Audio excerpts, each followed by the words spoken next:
एक समय की बात है। एक गांव में एक सेठ का परिवार रहता था। सेठानी बहुत ही धार्मिक थी। हर व्रत पूजा पाठ नियम से करती थी। उसके दो पुत्र थे। पुत्रों की शादी हुई तो बहुएं घर में आ गईं।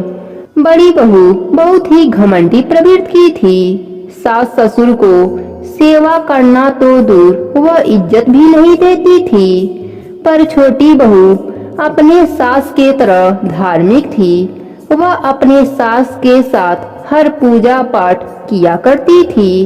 सेठ का सारा कारोबार धीरे धीरे बड़ा बेटा संभालने लगा और अपने पत्नी के बहकावे में आकर अपने पिता का सारा कारोबार अपने नाम से करवा लिया।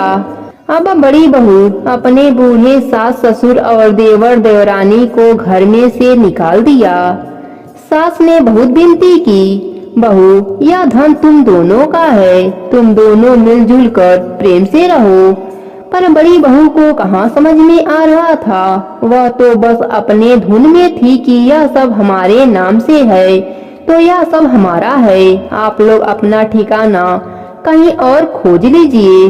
बेचारे सेठ सेठानी और उनका छोटा बेटा बहू उन्हीं के बगीचे में जाकर रहने लगे। सेठ जी के बगीचे में एक छोटा सा झोपड़ी था। यह झोपड़ी सेठ जी ने इसलिए बनवाया था कि जो भी उनके बगीचे का रखवारी करता वह उसी झोपड़ी में रहता था।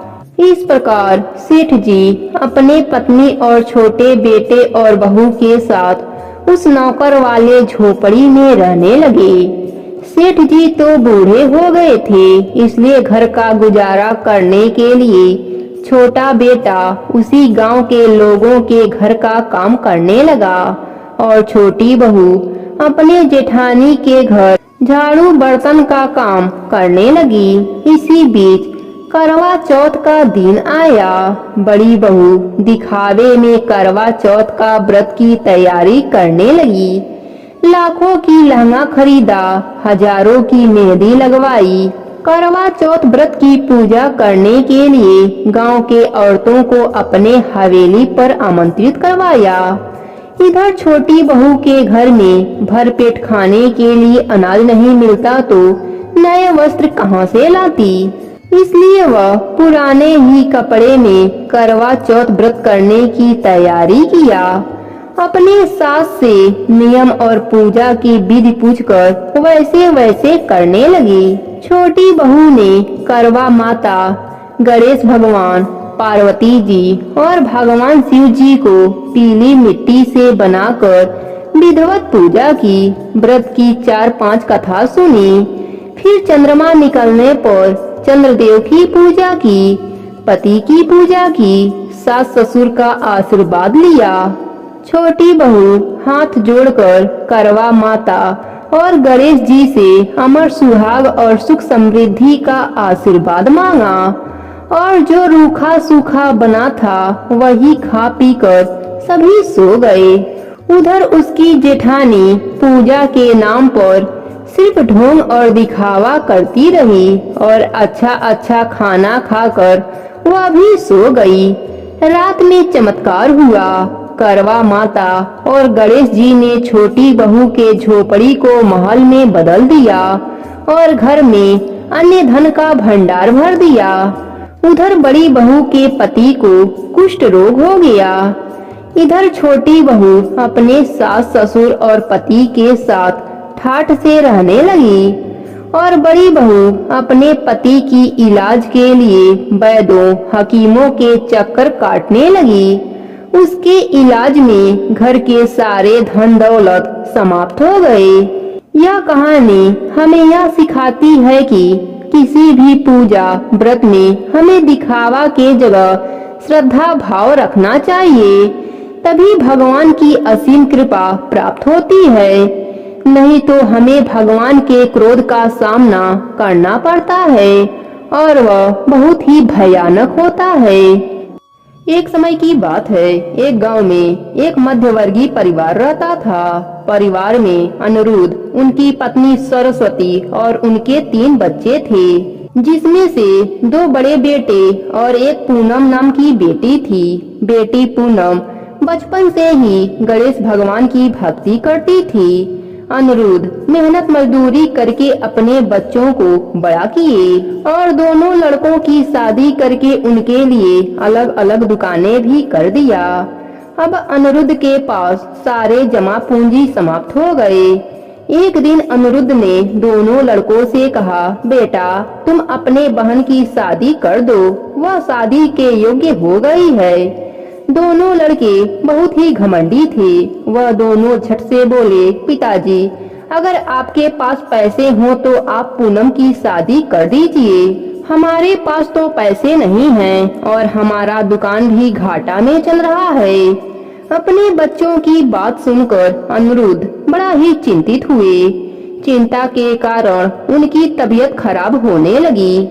पिताजी के दवा का खर्चा उठाना पड़ेगा, ऐसा सोचकर दोनों लड़के अपने अपने बीवियों को लेकर घर से अलग रहने चले गए। अब अनिरुद्ध के घर में खाने के भी लाले पड़ गए। कभी भोजन बनता तो कभी खाली ही पेट सो जाते। लेकिन इन सब परेशानियों के रहते भी पूनम ने गणेश भगवान का पूजा करना नहीं छोड़ा था। वह नित्य नियम से गणेश भगवान के मंदिर जाती, फिर घर पर आकर गणेश भगवान की विधिवत पूजा करती।